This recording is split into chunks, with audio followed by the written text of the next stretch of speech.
Hello, growers. Looking for a simple way to supercharge your diet with powerful nutrients? Meet broccoli microgreens. These tiny sprouts pack 10 to 100 times more nutrition than mature broccoli, making them a true superfood.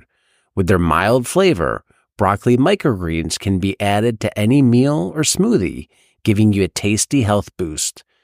They're easy to grow, ready in just 7 to 9 days, and thrive in various environments. Rich in sulforaphane, calcium, vitamin C, vitamin A, iron. They protect your cells and fight inflammation. Perfect for boosting your health goals or as a market crop. Start growing them today and experience the benefits. Get 100% organic, pathogen tested and pathogen free broccoli microgreen seeds at shop.moderngrower.co or using the link below. In those early days, and I see this on the forums a lot, you've got your website up, you've got some products and photos there, but you're probably also trying to figure out how to grow these crops at the same time. Were you a little nervous about having this presence and not being able to fulfill orders if you got a good sort of response? Yeah, so we did actually take quite a bit of time to figure out how to grow the crops properly before we really had the website live. So it did mean giving product away to friends and family, eating a lot of the stuff that you grow, and then putting the rest of it in the garden or the compost pile, basically. But we practiced. We made sure that we felt comfortable with consistently producing a certain product before we went out and tried to sell it to anyone, so that we were making sales, but knew that we would actually be able to fill those sales once we actually went and started doing some sales. I don't know if that was really intentional, though. I feel like it actually almost happened by mistake. Let's see if we can grow microgreens. Let's try it. We'll work with it. Okay, we have this product. What are we going to do with it? And then it was like, we have to do some sales. Okay, now how do we do sales? And that was generally more of the thought process. It wasn't really like a conscious decision, but it did work out in the end, knowing that we knew what to do before actually going and doing the sale. I would say, though, that is a good way of approaching it. A lot of people do like to do sales before they actually have a product, and then they're like, we'll figure it out afterwards. I think for some other product, that might be an okay way to do it.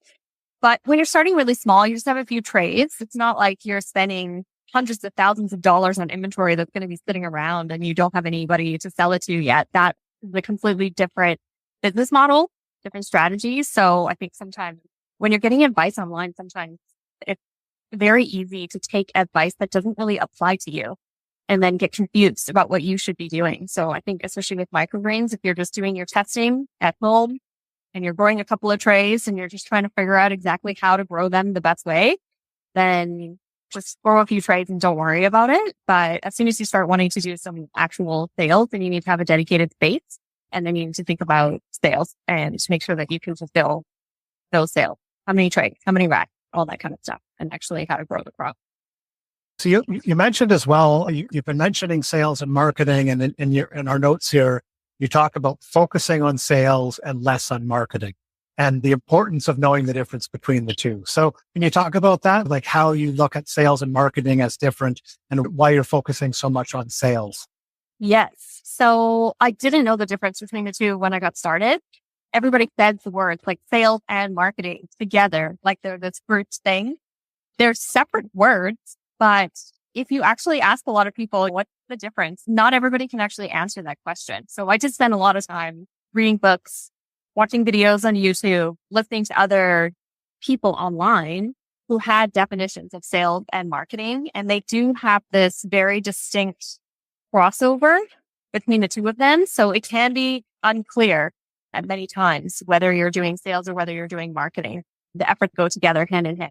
But ultimately, if you had to choose between spending a lot of time making posts on your social media page that isn't directly going to result in a sale, so someone actually giving you money for the product that you create, then that is a little bit more considered a media effort that then is more general information for people to get to know your business better. Whereas picking up the phone and actually calling a business and asking them to drop off some samples. And then once they have some samples, actually asking them, would they like to buy? And that's what it really comes down to is, would you actually like to buy this? I know a lot of people actually get started in business and they ask all their friends and family. And this is one lesson that I learned from reading a few books, but also from the experience of it is you tell everyone about it and everyone tells you to tell your friends and family, but everyone's going to say, yeah, that sounds great. That's so exciting. And they're all going to say all these like positive, pretty things about what you're doing.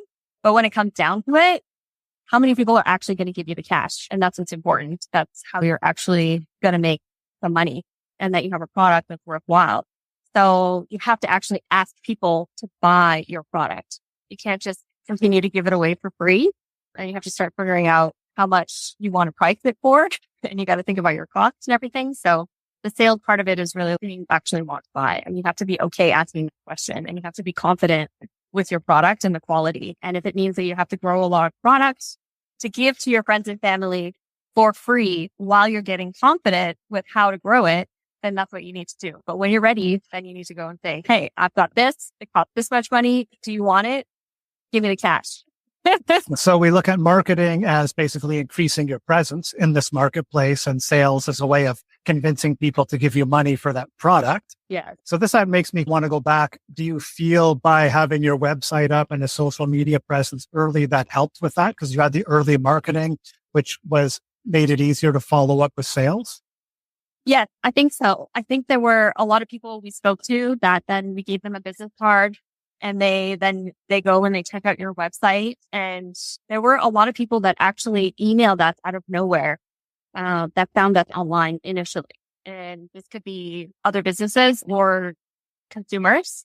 So we definitely benefited from having that online presence. I think if we were not online, then they wouldn't necessarily know how to find us or contact us or anything like that. It was helpful, but did it really make a huge difference?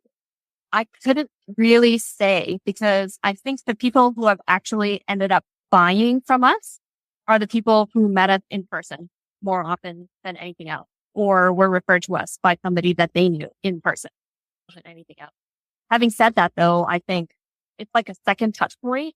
They meet you and then they're like, okay, let's just see, even though I like this person, what does their online presence look like? And if you have an online presence that looks professional, then you get a lot of people who are just like, wow, your website looks amazing. I actually get messages from other types of businesses contacting me about all kinds of things. They just have this impression from the website that we're like this giant corporation that really has our stuff together. Farm Small, Farm Smart Daily is part of the Modern Grower Podcast Network. Check out some of our other shows like Carrot Cash Flow, the Growing Microgreens podcast, and Farm Small, Farm Smart. Learn more about the shows using the link below.